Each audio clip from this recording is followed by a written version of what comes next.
नमस्कार दोस्तों, स्वागत है आपका हमारे YouTube चैनल द मेट्रो वाला में। और इस वीडियो में हम बात करने वाले हैं ड्राइवरलेस मेट्रो ट्रेन के बारे में, यानी कि एक ऐसी ट्रेन जिसे चलाने के लिए ड्राइवर की जरूरत नहीं पड़ती है। तो अब सबसे पहला सवाल ये उठता है कि क्या कोई ट्रेन बिना ड्राइवर के सेफली चल सकती है। तो अगर मैं कहूँ कि हाँ चल सकती है, तो आपके मन में जरूर ये सवाल आएगा कि आखिर वो कौन सा इक्विपमेंट या वो कौन सी टेक्नोलॉजी है जिसको लगाने के बाद एक ट्रेन बिना ड्राइवर के वो सारे काम कर लेती है जो एक ड्राइवर करता है और सेफली यात्रियों को एक जगह से दूसरी जगह पहुंचा देती है। तो ऐसी बहुत सारी जानकारी है जो मैंने आपको इस वीडियो में दी है। ये वीडियो थोड़ा सा टेक्निकल है, इसलिए मैंने कोशिश की है कि इसको एकदम साधारण भाषा में आपको समझाया जाए, ताकि ड्राइवरलेस ट्रेन ऑपरेशन से संबंधित जो भी जानकारी मैं आपको इस वीडियो में दे रहा हूं वो आपको आसानी से समझ में आ जाए। प्लीज इस वीडियो को ध्यान से देखें और अंत तक बने रहिए।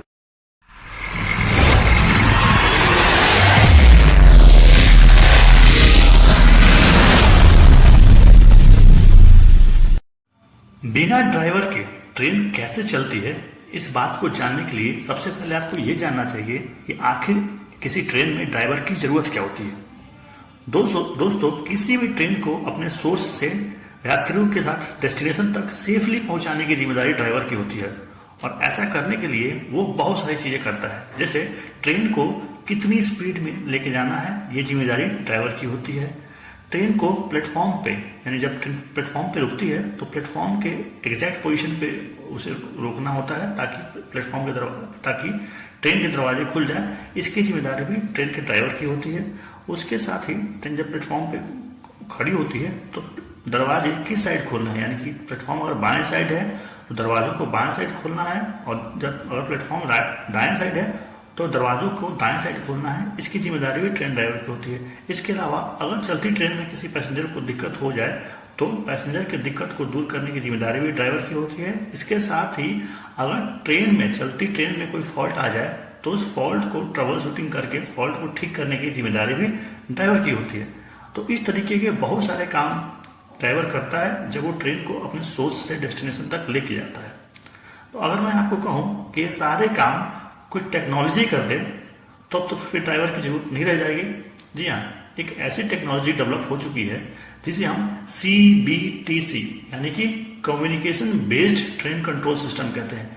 ये एक ऐसी टेक्नोलॉजी है जो ये सारे काम अकेले कर देती है, और चूंकि ये सारे काम ये टेक्नोलॉजी अकेले कर देती है, इसलिए इस टेक्नोलॉजी के इस्तेमाल करने से ड्राइवर की जरूरत नहीं रहती है ट्रेन को चलाने के लिए।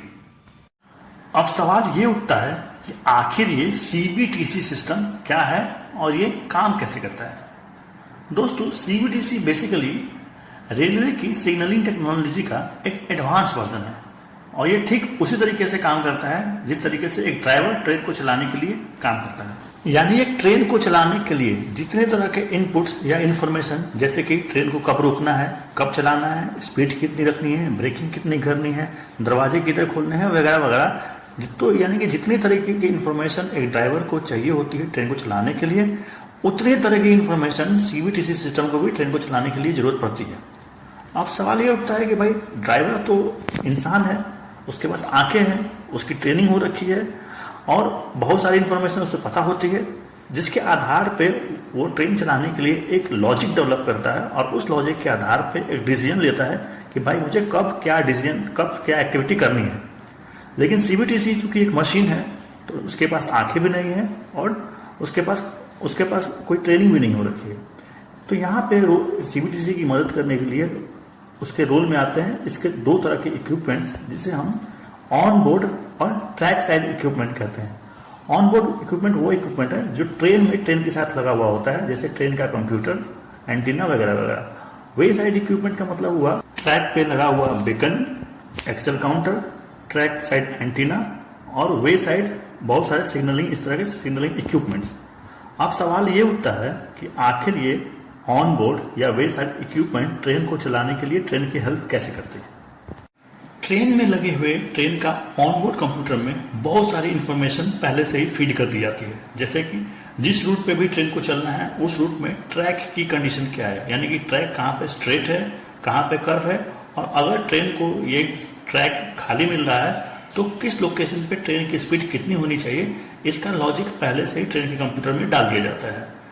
ट्रेन में इसके साथ ही ट्रेन के व्हील का डायमीटर भी पहले से ही फीड कर दिया जाता है और ट्रेन में लगा हुआ होता है ऑडोमीटर। तो व्हील के डायमीटर के अनुसार ट्रेन में लगा हुआ ऑडोमीटर ये कैलकुलेट कर लेता है कि मान लिया कि स्टेशन ए से ट्रेन को स्टेशन बी जाना है, तो स्टेशन ए से स्टेशन बी तक जाने के लिए ट्रेन के व्हील का कितना रोटेशन करना पड़ेगा। इसके आधार पर ट्रेन को ये पता चल जाता है कि आखिर स्टेशन ए से स्टेशन बी तक चलने के लिए आखिर मुझे अपनी ट्रेन की स्पीड कितनी रखनी है।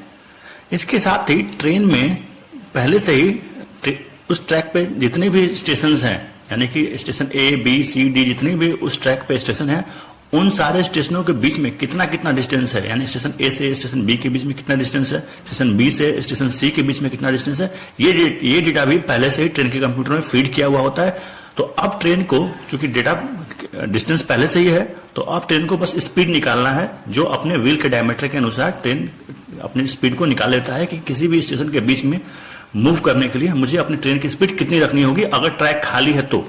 लेकिन अगर एक ही ट्रैक पे दो स्टेशनों के बीच में दो ट्रेनें, ट्रेन ए और ट्रेन बी चल रही हो, तो पीछे से चल रही ट्रेन बी को एक सेफ्टी डिस्टेंस मेंटेन करते हुए अपनी स्पीड को इस हिसाब से कैलकुलेट करना होगा कि दोनों ट्रेनें आपस में इतनी नजदीक कभी ना आ जाए कि एक्सीडेंट होने के चांसेस हो जाए। इसके लिए ट्रेन बी के पास ये इंफॉर्मेशन जरूर होनी चाहिए कि मैं उस ट्रैक के किस पोजीशन पे मूव कर रही हूँ और मेरे से आगे चलने वाली ट्रेन ए और ट्रेन बी के बीच में एक्चुअल गैप कितना है। इसके लिए ट्रेनें ट्रैक के ऊपर लगे हुए बीकन और ट्रेनों के छत पे और ट्रैक के किनारे लगे हुए एंटीना का इस्तेमाल करती हैं। ट्रैक के ऊपर लगा हुआ बीकन ट्रेनों को ये इन्फॉर्मेशन देता है कि आखिर इस इतने बड़े ट्रैक के किस पोजीशन पर ट्रेन एग्जैक्टली खड़ी है, और ट्रेनों के छत पे लगा हुआ एंटीना और ट्रैक के किनारे लगे हुए एंटीना के बीच में कंटिन्यूअस कम्युनिकेशन होते रहता है। ट्रैक के किनारे लगा हुआ एंटीना दूसरी ट्रेन के साथ, यानी कि आगे चल रहे हुए ट्रेन के साथ भी कम्युनिकेशन करता रहता है और दोनों ट्रेनों को सिग्नल्स भेजता है। ये सिग्नल ट्रेनों के कंप्यूटर के द्वारा रिसीव कर लिया जाता है और इस सिग्नल के आधार पर ट्रेनें ये कैलकुलेट कर लेती हैं कि उसी ट्रैक पे आगे चल रही ट्रेन के बीच में, दोनों ट्रेनों के बीच में आखिर गैप कितना है। इतने तरीके का डेटा जुटाने के बाद ट्रेन ये इस बात के लिए सक्षम हो जाती हैं कि आखिर ट्रेन को चलाना कब है और रोकना कब है। ट्रेन का जो सिग्नलिंग कंप्यूटर है, इन सारे डेटा को कलेक्ट करके ट्रेन में लगे हुए एक दूसरे कंप्यूटर, जिसे हम TCMS यानी कि ट्रेन कंट्रोल्ड मैनेजमेंट सिस्टम कहते हैं, इस कंप्यूटर को दे देता है। ये कंप्यूटर एक्चुअल वो कंप्यूटर है जो ट्रेन के मोटरिंग और ब्रेकिंग को कंट्रोल करता है। सिग्नलिंग कंप्यूटर के द्वारा दिए गए डेटा के आधार पर यह कंप्यूटर ट्रेन के मोटर्स को और ट्रेन के ब्रेकिंग सिस्टम को कमांड देता है कि कब इसे मोटरिंग करनी है और कब इसे ब्रेकिंग करनी है। इसके आधार पर ट्रेन जो है अलग अलग स्पीड पे बिना किसी सुरक्षा कारणों को वायलेट किए हुए आसानी से चलती है। अब चूंकि ट्रेन में ड्राइवर ही नहीं है और अगर चलती ट्रेन में किसी यात्री को कुछ दिक्कत हो जाए और उसे किसी हेल्प की जरूरत हो, या चलती ट्रेन में ट्रेन का ही कोई फॉल्ट आ जाए और उस ट्रेन के फॉल्ट को दूर करने की जरूरत हो, तो बिना ड्राइवर के ये काम कैसे होगा।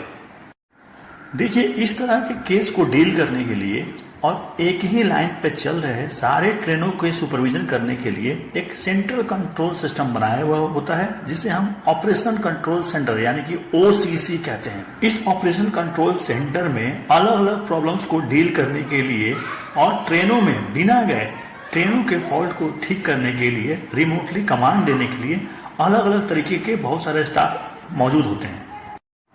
ऑपरेशन कंट्रोल सेंटर और एक ही लाइन पे चल रही सारी ट्रेनों के बीच में एक बहुत ही जबरदस्त कमांड, कंट्रोल, सुपरविजन और कम्युनिकेशन सिस्टम होता है, जिसके मदद से सारी ट्रेनें आराम से बिना ड्राइवर के चल पाती है। बिना ड्राइवर के चलने वाले इस तरह के ट्रेन सिस्टम को हम DTO यानी कि ड्राइवरलेस ट्रेन ऑपरेशन कहते हैं। हालांकि इसका एक एडवांस वर्जन भी है जिसे हम UTO यानी कि अनअटेंडेड ट्रेन ऑपरेशन कहते हैं। अब सवाल यह उठता है कि आखिर ये DTO या UTO ट्रेनें चलती कहाँ पे। देखिए, अगर मैं दिल्ली मेट्रो की बात करूं तो दिल्ली मेट्रो के लाइन 7 और लाइन 8 यानी कि पिंक लाइन और मैजेंटा लाइन पे ये सेवा 2020 के बाद से ही चल रही है। लेकिन सुरक्षा कारणों से अभी भी इन ट्रेनों में एक स्टाफ मौजूद होता है। हालांकि ये स्टाफ ट्रेन को ड्राइव नहीं करता है, यानी कि ट्रेन ऑटोमेटिकली बिना ड्राइवर के ही चलती है, लेकिन किसी भी इमरजेंसी सिचुएशन को डील करने के लिए इन ट्रेनों में एक स्टाफ मौजूद होता है, जिन्हें हम ड्राइवर नहीं कहते हैं। इन स्टाफ को हम रोमिंग अटेंडेंट के नाम से जानते हैं। दोस्तों, आशा करता हूं कि ड्राइवरलेस ट्रेन ऑपरेशन से संबंधित एक बेसिक जानकारी मैं आपको दे पाया हूं और मेरे द्वारा दी गई बातें आपको समझ में आई हैं। अगर आपको इस वीडियो का कंटेंट पसंद आया हो तो प्लीज़ इस वीडियो को लाइक करें, और अगर आप इस वीडियो को हमारे चैनल पर पहली बार देख रहे हैं तो प्लीज़ हमारे चैनल को सब्सक्राइब करके हमें सपोर्ट करें। मिलते हैं ऐसे ही एक और इंटरेस्टिंग टॉपिक के साथ। तब तक के लिए अपना ध्यान रखिए। जय हिंद।